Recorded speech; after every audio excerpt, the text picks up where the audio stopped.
Sometimes you study for hours and you still fail the exam. And today I want to give you my top 10 tips on how to avoid this, study smarter, and do better on that test. So let's get right into it. So tip number 1, you really want to set yourself up for success. Create a study schedule and a study routine. Don't cram for tests. 10 minutes, 5 days a week over the course of 2 weeks before the test is much better than 2, 3, 4 hours the day before the test or 2 days before the test. So make sure you're really planning this. This is called spaced repetition, and it's actually been proven to be one of the best ways to study. You also want to create a good study environment. Make sure it's a consistent place you can go to study, and you want to make sure it's quiet, clean, organized, and maybe you can even have some motivational quotes around. The next tip I have will help you stay motivated, and that's to just track your progress. Use something like a study log or tracker where you log your minutes every day and the study activities that you did, and we'll talk about what study activities are actually the most beneficial in helping you remember later on in this video. But make sure your tracker will have topics you've mastered or what topics you tested yourself on, and that way you can keep track and just have a quick visual on what it is you have been doing, and it'll help you see like, oh wow, I actually started not knowing this topic, and then by day 3 or day 5 you've gotten better. That's really motivating. My next tip is actually on what you should not do. There are 3 things that are just going to kill your retention, okay, and just how well you study. So number 1, don't multitask. Really try to put yourself in the space of deep focus where your brain is going to remember things a lot better and is concentrating a lot more deeply on the topics that you're studying.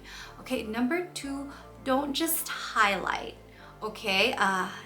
Just highlighting is actually one of the least effective ways to study. Yes, it keys your brain into what's important, but there's actually a whole nother step that you need to do when you highlight. So when you're spending most of your time highlighting, you're actually spending your time really inefficiently, and you're not gonna do as well on that test, okay? Number 3, don't just reread. Again, that's one of the worst things you can do when you're studying, okay? Rereading is not going to help you remember as much as the next few methods I'm going to talk about. So tip number 4, first, to make sure that you're going to remember as best as you can, you want to make sure that you actually understand the material.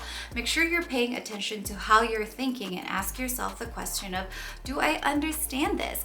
And the best way to do that is to ask yourself the cause and effect and just like the context around the topic. Like, why is this the way this is? Or what is this going to lead to, right? Like, for example, if you're looking at the process of ATP, you want to just ask yourself, well, why is this the next step in this chain of events? Or what will this lead to? Okay, and make sure you can really understand that. By the way, if you're finding this video helpful so far, please don't forget to hit the like button. It'll help it get to other people who may find it helpful as well. Tip number 5, in the beginning, when you're first studying and you're trying to understand these topics, it helps your brain a lot to make sense of the relationships when you put it in graphic format. It also actually adds to your memory. So make sure you're using mind maps, graphs, tables, even little doodles and graphics. And don't forget to add color. Studies have shown that adding color and different colors actually helps your brain remember things. Tip number 6, take stock, right? Look at, before you start getting too far into the process, ask yourself, okay, what of this do I not understand? What can I recall without looking at the notes? And what do I completely forget? And color code that. That's when you can highlight, right?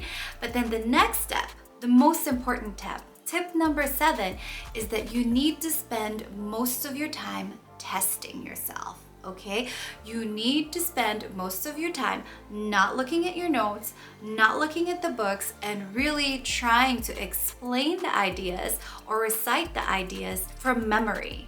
right? And just testing yourself over and over again where you're not looking at things. This is called recall and is the #1 most effective study method. And if you pair this with spaced repetition, right, where you test yourself every single day on the topics that you know you don't understand yet or you don't have memorized yet, then that's going to increase your memory by 10,000%.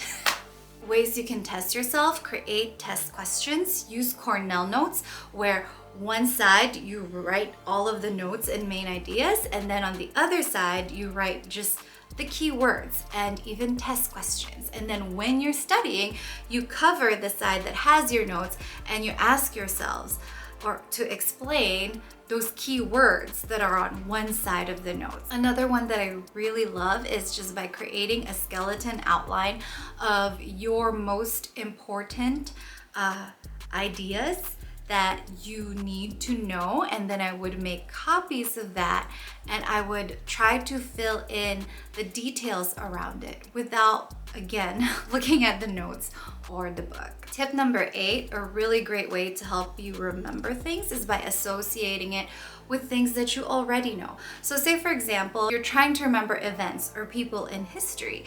Well, if you associate them with events and people in your life today, that actually increases your chance of remembering things. Like maybe even assigning your friends, like having a picture of them and matching it with a name from history that you need to remember and the things that they did, you know, just anything novel that will help you remember things. So a great technique for this is the memory palace, where you take a building that you know, usually your house, and then you put a fact or a person or something that you need to remember inside each room, and maybe they're involved in doing something really crazy, right? So for example, if you're trying to remember the presidents, maybe as you enter the house, you see George Washington is the one opening the door for you, right? And then in the living room, you have John Adams, maybe starting a fire in the fireplace, milking a cow, I don't know.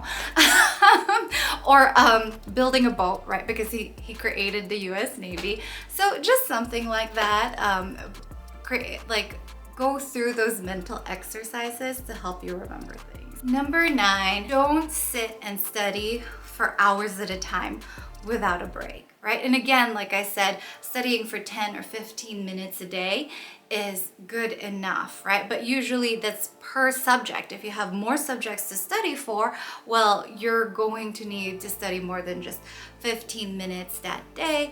Make sure you take a break, right? A really good method of taking breaks and managing your time is something called the Pomodoro method, where you work for 25 minutes of like deep focus, take a 5-minute break, and then work again for 25 minutes. So you just kind of keep switching between 25 and 5. And finally, tip number 10, make sure you are taking care of yourself. Get really good sleep, eat well, and exercise. They release a lot of chemicals in your body that helps you feel good, and sleeping actually is a great activity for your body because it repairs your body when you're sleeping. So I hope this has been helpful. If you'd like to see more in the future, please don't forget to hit subscribe. I'll see you all later.